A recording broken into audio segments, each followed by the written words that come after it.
toutes et à tous. Nous allons continuer notre lecture quotidienne du Srimad Bhagavatam, deuxième chant, septième chapitre, verset 32. Om Namo Bhagavate Vasudevaya.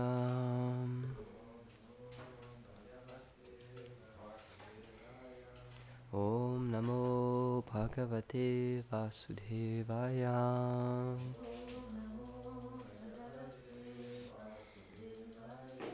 Om Namo Bhagavate Vasudevaya.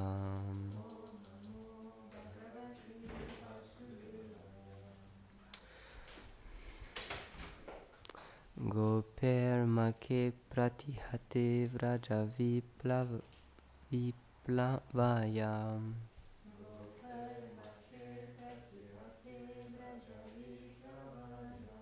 Deve bivashati pashun kripaya rirakshu.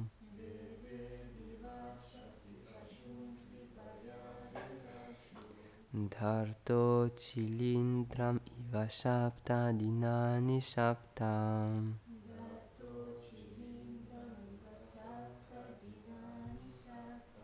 Varso mahidram anage kakare shalilam.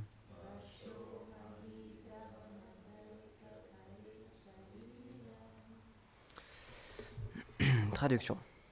Quand l'offrande sacrificielle annuelle à Indra fut arrêtée par les pâtres, Nanda et les autres, le demi-dieu de la pluie déversa des averses en représailles sur tout le territoire de Braj.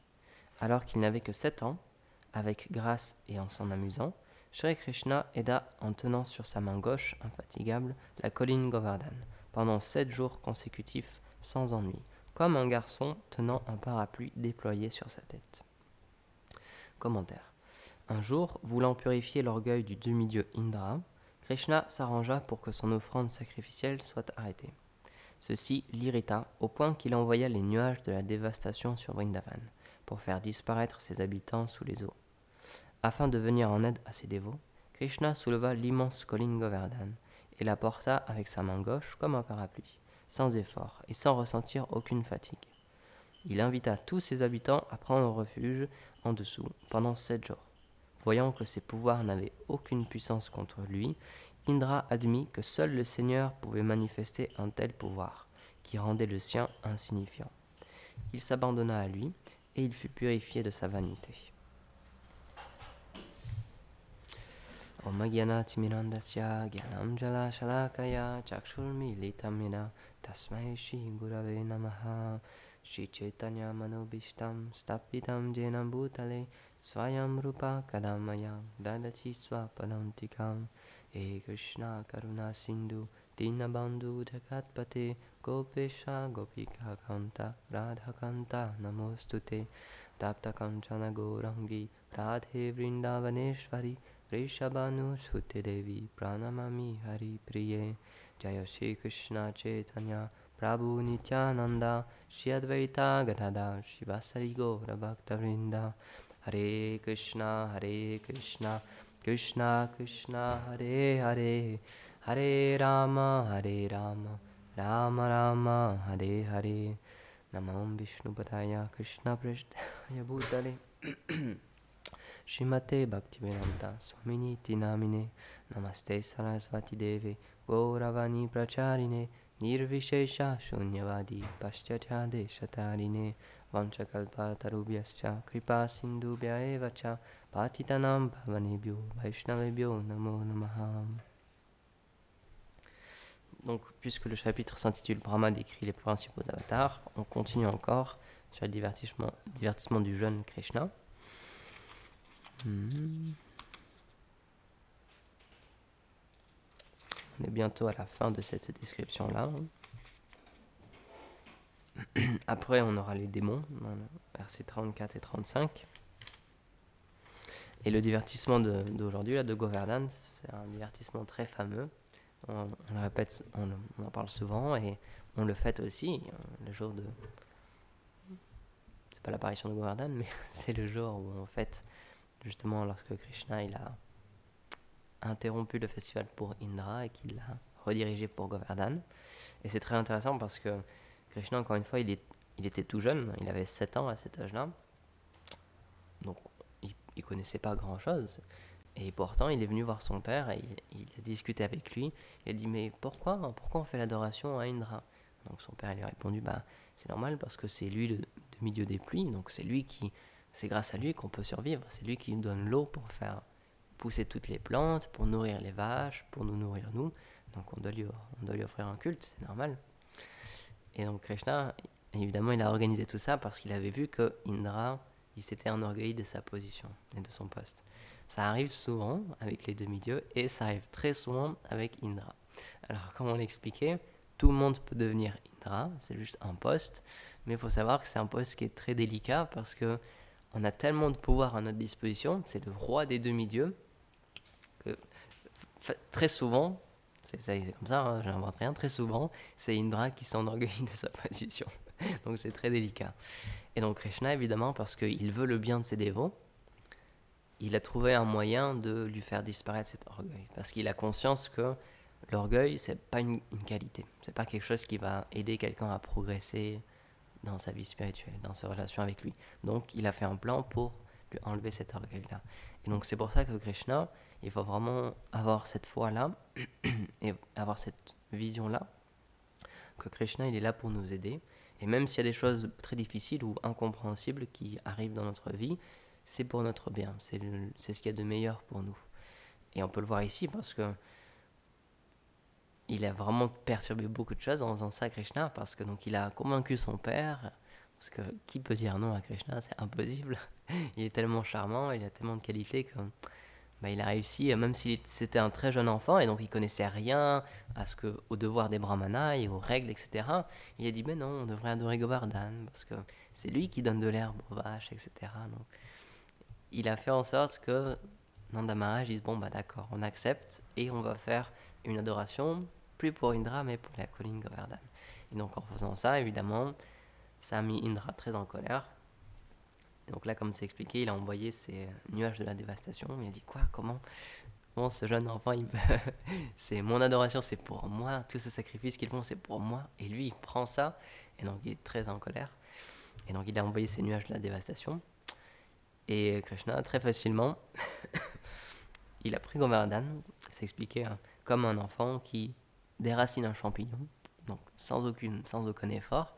Et il l'a porté, il a dit, venez tous sous Govardhan et comme ça vous serez protégés.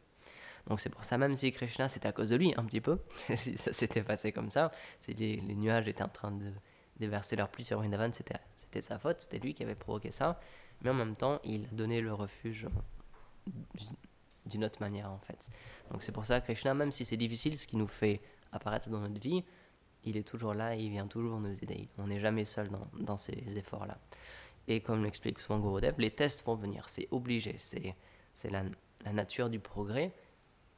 On est à notre niveau, on est bien dans ce qu'on fait, on est bien dans notre service, dans notre attitude envers le Seigneur, et on a tous une limite. Et Krishna, il nous amène à cette limite-là, et il nous aide à la dépasser. Parce qu'en fait, c'est expliqué que Krishna, il est dans notre cœur, donc il a pleinement conscience de où est-ce qu'on en est, de qu'est-ce qu'on peut faire dans notre vie spirituelle, et c'est expliqué.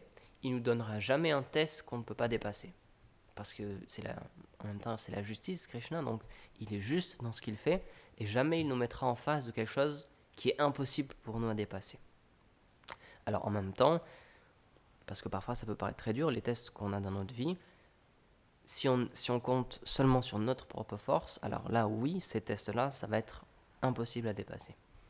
Parce que on est des âmes déchues, on a peu de qualités, on n'a pas pleinement conscience de notre relation avec Krishna, on n'a pas encore éveillé un pur désir pour le servir.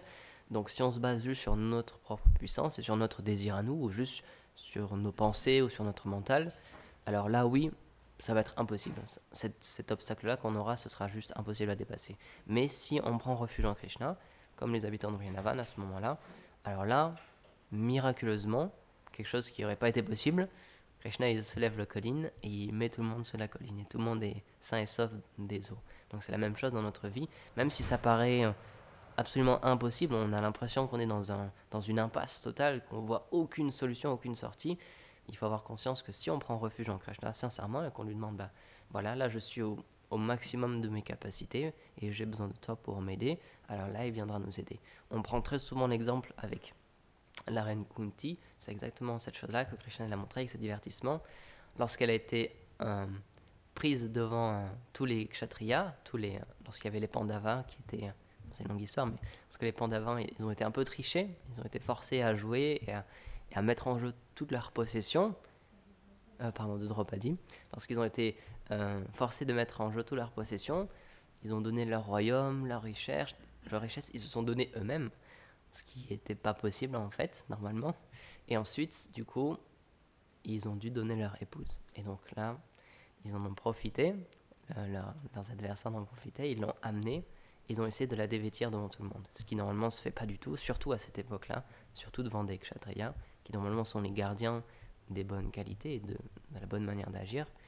Et donc c'est intéressant parce que ça expliquait qu'au début, elle essayait de se défendre par elle-même, elle essayait de retenir son sari, son habit. Et donc elle voyait que c'était de plus en plus difficile, donc elle a commencé à appeler Krishna. Mais en même temps, elle continuait à tenir son sari, à essayer de se défendre par elle-même. Donc elle faisait les deux choses, et donc ça expliquait que Krishna, à ce moment-là, qui était chez lui, à Dwarka, il a dit « Je sens que quelqu'un m'appelle, mais je ne peux pas venir encore. » Parce que cette personne, elle n'est pas pleinement abandonnée. Elle demande mon aide, mais en même temps, elle compte quand même encore sur sa propre force. Donc je peux pas y aller. Et c'est arrivé jusqu'au point où Kunti, elle avait Draupadi, elle avait son sari entre ses dents. Donc c'est vraiment très très peu. On n'a pas beaucoup de force dans notre mâchoire, quoi. Et pourtant, elle essayait encore de s'en sortir par elle-même.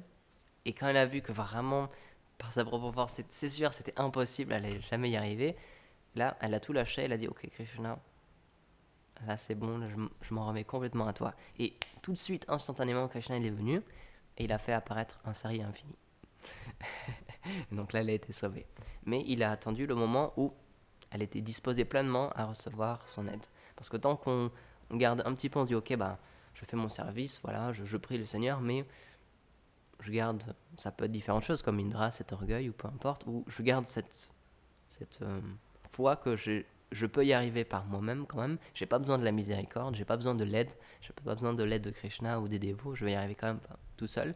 Alors là, oui, les tests qu'on va rencontrer dans notre vie, parce qu'encore une fois, ils vont venir, c'est normal, là, ils vont être impossibles à dépasser. Et donc, c'est expliquer que quand même, heureusement, tout ça, c'est spirituel, donc tous les efforts qu'on fait dans le service de dévotion, toutes les actions qu'on fait pour le Seigneur dans notre service, même s'ils ne sont pas purs, ils ne sont jamais perdus. C'est expliqué, c'est comme un compte en banque qui ne disparaîtra jamais. Peu importe ce qui se passe, la banque, elle ne fera pas faillite. Alors que dans ce monde, malheureusement, c'est tout l'inverse. Il n'y a absolument rien qui est certain. Il y a tout qui peut disparaître à n'importe quel moment. C'est arrivé plein de fois dans l'histoire déjà, des cracks boursiers ou des banques qui font faillite, et là, c'est des centaines et des milliers de personnes qui perdent tout leur argent. Tout ce qu'ils avaient mis dans cette banque, tout l'argent qu'ils avaient donné, tout est perdu. Donc, dans ce monde, il n'y a rien qui est sûr. Donc, c'est pour ça qu'on ne peut pas se fier sur notre propre force, parce que même notre propre force, on ne sait pas combien de temps on va la garder. On le répète souvent, mais c'est vrai quand même, la mort peut venir à n'importe quel instant, ou les accidents peuvent venir à n'importe quel instant. J'ai un ami d'enfance, et c'était quelque chose qui nous avait vraiment beaucoup marqué. Il était en maison d'accueil, il avait été accueilli par d'autres parents parce que son père avait eu un accident, tout bêtement, malheureusement. Il était chez lui et il a descendu les escaliers un petit peu trop vite, parce qu'il était en retard peut-être, quelque chose comme ça. Il est tombé dans les escaliers, il est tombé sur sa tête et il est mort. Du jour au lendemain comme ça. Alors que tout allait très bien. Juste, il se lève, il va au travail, et là, la mort le prend. Et toute une vie a basculé à cause de ça, et la vie de cet enfant aussi, elle a été très très impactée. Il a eu une enfance très difficile, après, pour différentes raisons, mais c'est vraiment apparu de n'importe où. Donc nous, combien de fois par jour on descend des escaliers? On n'y pense même pas, mais à chaque instant, on pourrait mourir. Il y a cette... Prabhupada, il parlait beaucoup de ça aussi, parce qu'aux États-Unis, quand il était allé à son époque, il y avait déjà beaucoup de voitures et tous les gens, toute la journée, ils prenaient la voiture pour aller d'un endroit à un autre. Et il disait c'est de la folie parce qu'à n'importe quel moment en voiture, on peut mourir. Par exemple, souvent, les gens dans ce monde, ils ont peur de l'avion. Quand on dit ah, je vais prendre l'avion, on dit ah non, j'ai vu des films catastrophes, des accidents d'avion, etc. Donc c'est vrai, ça arrive, mais statistiquement parlant, on a, je sais pas, 100 fois plus de chances de mourir dans un accident de voiture. Pourtant, tout le monde prend la voiture tous les jours, on n'y fait pas vraiment attention, mais dès qu'on part de l'avion, ah ouais, non, là c'est super dangereux, etc. Alors que non, c'est juste qu'on n'y pense pas, on n'en a pas conscience. Mais si on regarde les faits tels qu'ils sont, c'est extrêmement dangereux. Rien que le fait de marcher dans la rue, on avait partagé cet exemple-là une fois aussi, quand on était à Rouen, au centre-ville, des fois il y a des personnes qui perdent le contrôle de leur véhicule. Tout va bien, et pour une raison ou pour une autre, parce que c'est le karma, ça devait se passer comme ça, quelqu'un qui sort de la route, ou il sort du chemin, et il renverse quelqu'un sur un passage piéton. Donc ça peut vraiment arriver à n'importe quel instant. Donc on n'est jamais sûr en fait, on n'est jamais protégé dans ce monde-là.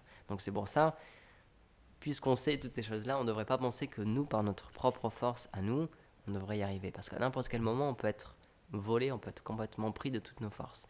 Et c'est intéressant parce que souvent, dans la vie des grands dévots, ils rencontrent des grands problèmes comme ça, ou des problèmes de santé, ou des maladies, etc. Mais jamais ces dévots-là, ils se plaignent. Au contraire, ils utilisent ces choses-là qui leur arrivent pour prendre encore plus refuge en Krishna. Parce qu'ils voient bien, quand on est immobilisé sur notre lit, quand on ne peut plus rien faire, là on se rend compte, bah oui, ma force, ça dépend même pas de moi. Même si j'ai envie de marcher, bah peut-être que du jour au lendemain, je pourrais plus. À cause d'un accident ou d'une maladie, j'aurais même plus la force de faire ce que je veux, de me déplacer là où je veux. Donc très souvent, le Seigneur, il fait ça dans la vie de ses dévots. On peut voir, il y a plein de grands dévots qui pourtant ont été très malades et qui ont quitté leur vie plus tôt que normalement parce qu'ils ont eu des très grandes maladies. Mais c'est pour montrer déjà aux autres dévots qu'une grande âme, quelqu'un qui est déjà éveillé spirituellement, peu importe ce qui lui arrive, peu importe sa situation matérielle, il sera toujours concentré sur son service. Et il y a un autre aspect aussi, lorsque des purs dévots, lorsque des vrais Vaishnavas, ils reçoivent des maladies comme ça, en fait, un Vaishnava il expliquait, c'est pour permettre, par exemple si c'est un maître spirituel, c'est pour permettre aux disciples de faire un service pour lui.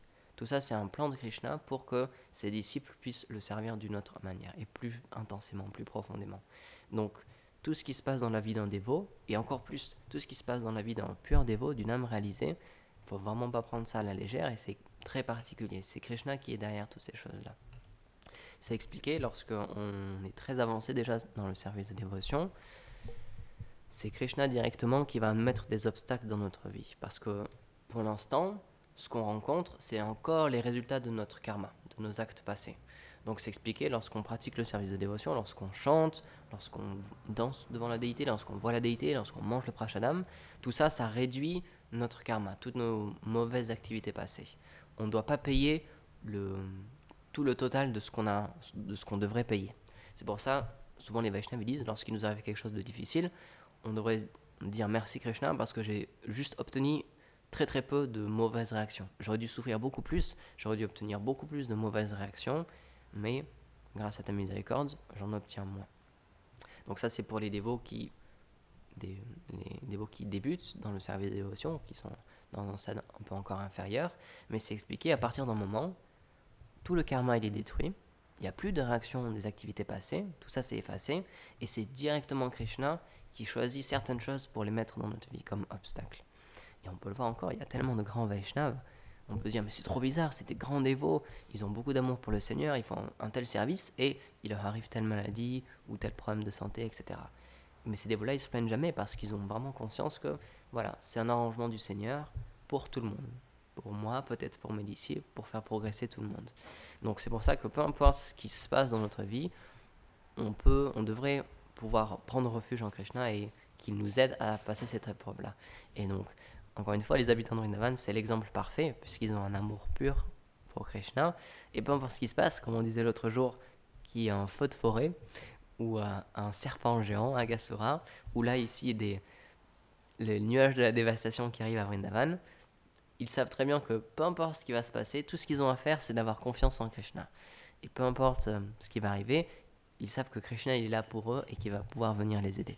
Il y a cet exemple-là avec Agasura, donc avec le serpent géant. C'est expliqué, donc c'était un démon qui était envoyé par Kamsa pour tuer Krishna. Et donc les pâtres, tous les jours, comme d'habitude, ils sortent les vaches et ils vont dans la forêt pour faire paître les veaux et les vaches. Je ne sais plus si c'était les veaux ou les vaches à cet âge-là. Et puis là, de loin, donc ils prennent un chemin d'habitude et ils voient quelque chose qui est un peu différent. Ils voient comme une énorme montagne. Vraiment, elle était vraiment, vraiment gigantesque. Mais ce qui était bizarre, c'est qu'elle sentait vraiment, vraiment très, très mauvais. Donc, il y a certains peintres qui ont commencé à se poser des questions. Ils disent, mais est-ce que c'est vraiment une montagne? Est-ce que ce serait pas un piège peut-être? Ou un démon qui serait venu? Parce qu'en même temps, ça ressemblait vraiment à un démon. Certains aspects, c'était un peu comme un pic, mais si on regardait d'une autre manière, c'était un peu comme une dent de serpent, comme un croc en fait de serpent. Et pareil, il y avait comme un grand chemin qui avançait vers eux, mais il y en a qui disaient, on dirait quand même une langue, on dirait la langue d'un serpent quand même. Et en fait, au bout d'un moment, ils se sont dit, bah vous savez quoi, peu importe, même si c'est un démon, c'est pas grave, parce que Krishna est là, et de toute manière, Krishna il va nous sauver. Et donc là, ils sont partis à l'aventure, à l'intérieur de cette grande caverne-là.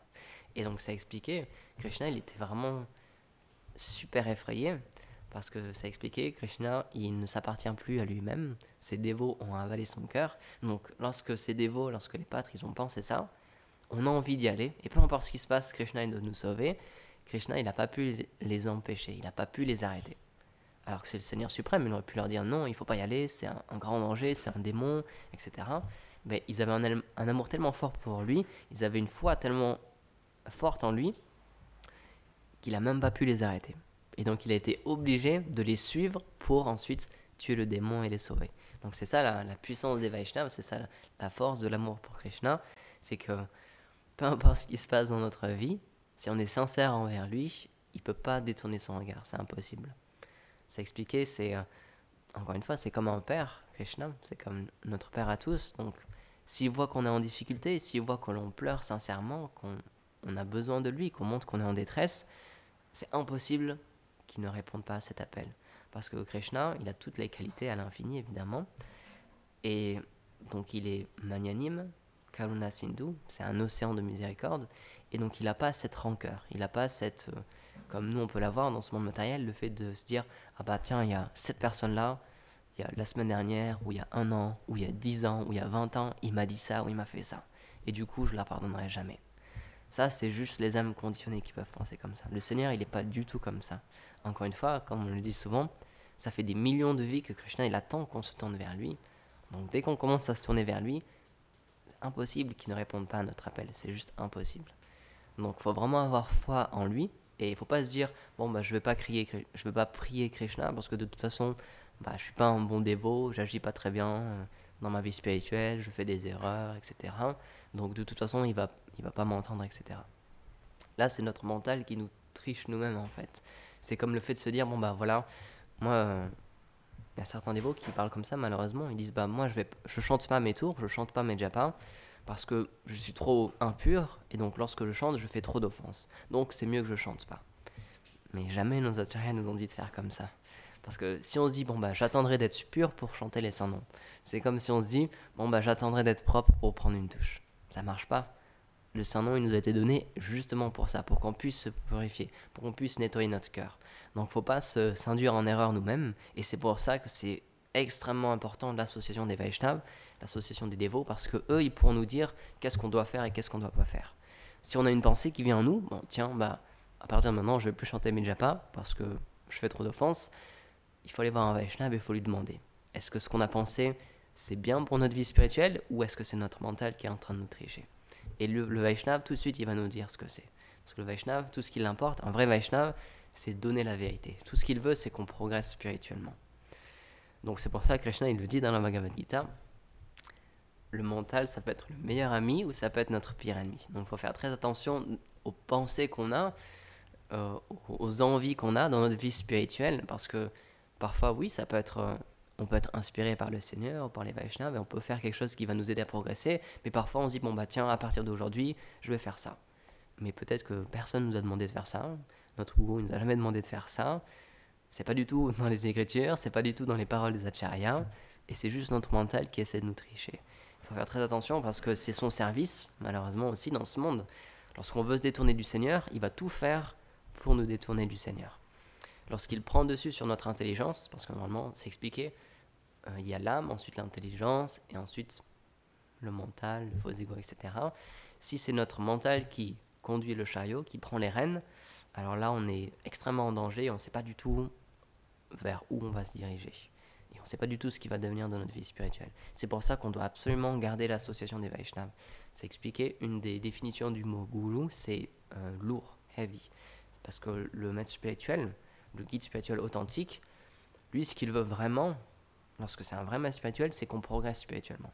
Donc même s'il y a quelque chose qui va être difficile pour nous à entendre, s'il voit qu'on est en train de faire une erreur totale, s'il voit qu'on est en train de se fourvoyer, de prendre un très mauvais chemin, et de commencer à faire des activités qui ne sont pas du tout bonnes pour notre service de dévotion, il doit nous le dire. Tout de suite, il va nous le dire. Et à l'inverse d'un maître spirituel qui cherche à nous utiliser pour obtenir notre bonne faveur, notre amour ou notre argent, alors là, il va nous dire, oui, ben, c'est bien ce que tu fais, je te donne mes bénédictions, continue, fais tout ce que tu veux faire. Et il y a des maîtres spirituels comme ça, malheureusement. Mais nos acharyas nous disent, c'est pour ça que, avant de prendre l'initiation, on doit étudier notre maître spirituel. Et lui aussi doit nous étudier, pour voir si lui, il sera un bon maître pour nous, et nous, si on sera un bon disciple, si on sera qualifié pour entendre ce qu'il a à nous dire. Sans ça, ouais, on risque d'être triché.